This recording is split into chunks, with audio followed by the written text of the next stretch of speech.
Assalamualaikum warahmatullahi wabarakatuh. Halo, perkenalkan nama saya Ainiza Mezara dari Pendidikan Matematika 2022B dengan NIM 22030304137. Di sini saya akan menjelaskan bagaimana sejarah bahasa Indonesia serta bagaimana keunggulannya sebagai bangsa Indonesia dan juga prospek masa depan bangsa Indonesia sebagai salah satu tugas mata kuliah Bahasa Indonesia semester 1. Yang pertama yaitu bagaimana sih sejarah bahasa Indonesia yang menjadi keunggulan dari bangsa Indonesia.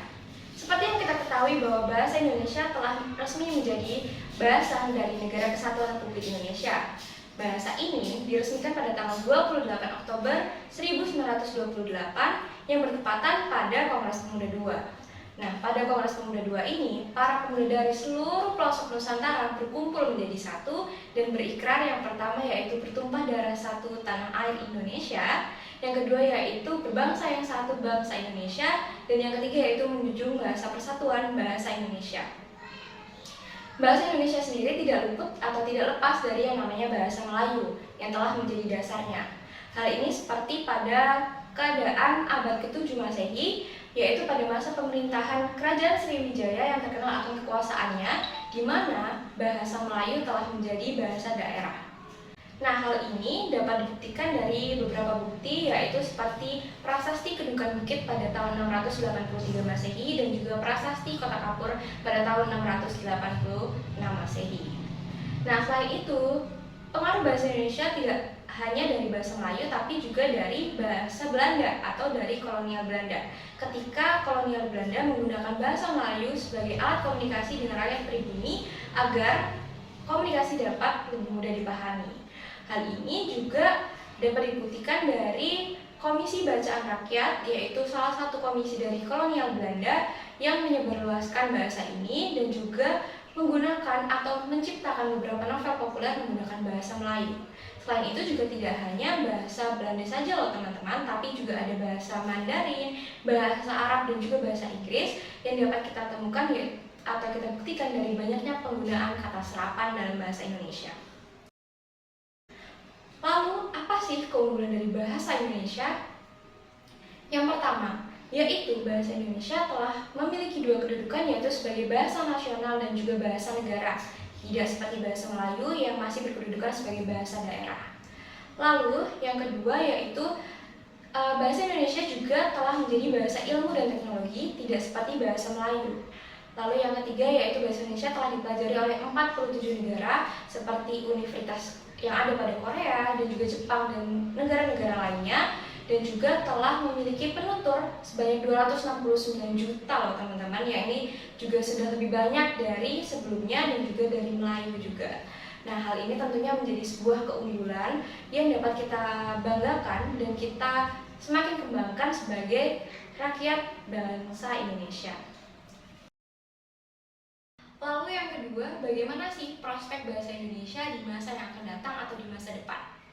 Nah, sejalan dengan era globalisasi, reformasi, dan juga era dewasa saat ini, bahasa Indonesia baik secara lisan ataupun tertulis tentunya sudah sangat penting bagi kita, terutama bagi kaum generasi muda atau kaum terpelajar. Menurut Kepala Badan Bahasa, bahasa Indonesia ini telah berkembang dengan lebih baik dari asal mulanya yaitu bahasa Melayu, yaitu setelah penetapan atau peningkatan status baik dari korpus, kamus, ejaan, dan tata bahasa sehingga menjadi bahasa Indonesia yang kita gunakan seperti saat sekarang ini. Sejalan dengan pendapat atau penuturan dari Kepala Badan Bahasa, Ari Purbayanto yang merupakan salah satu lulusan mahasiswa Institut Pertanian Bogor atau yang kita kenal dengan IPB University, juga mengatakan bahwa bahasa Indonesia telah berkembang menjadi bahasa yang lebih modern. Hal ini dapat dilihat dari semakin banyaknya penutur bahasa Indonesia dan juga semakin lebih mudah dipahami, dipelajari, dan juga dikenalkan kepada khalayak luas. Nah, selain itu, Ari Purbayanto juga menekankan bahwa kita harus mempersiapkan diri untuk semakin mengembangkan bahasa Indonesia, yaitu salah satunya bahasa Indonesia Melayu di tingkat ASEAN.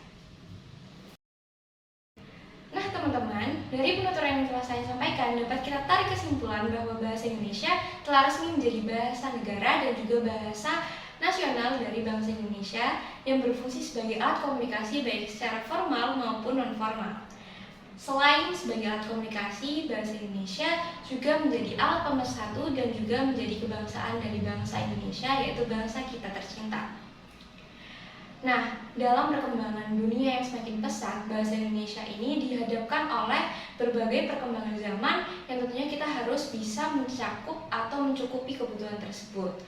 Nah, oleh karena itu, kita sebagai seluruh komponen bangsa diharapkan dapat terlibat aktif dalam mengembangkan bangsa Indonesia sehingga bahasa Indonesia tetap memiliki prospek yang jelas dan bagus untuk di masa yang akan datang. Jadi, mari kita, generasi muda dan generasi pelajar, dan juga kepada seluruh komponen bangsa untuk selalu mengembangkan bahasa Indonesia sehingga dapat menjadi bahasa internasional yang bermanfaat bagi negara dan juga bagi dunia. Baik, sekian penjelasan yang dapat saya sampaikan dalam video narasi mengenai sejarah bahasa Indonesia sebagai keunggulan bangsa Indonesia dan juga prospek masa depan bangsa Indonesia. Kurang lebihnya mohon maaf, saya ucapkan terima kasih. Wassalamualaikum warahmatullahi wabarakatuh.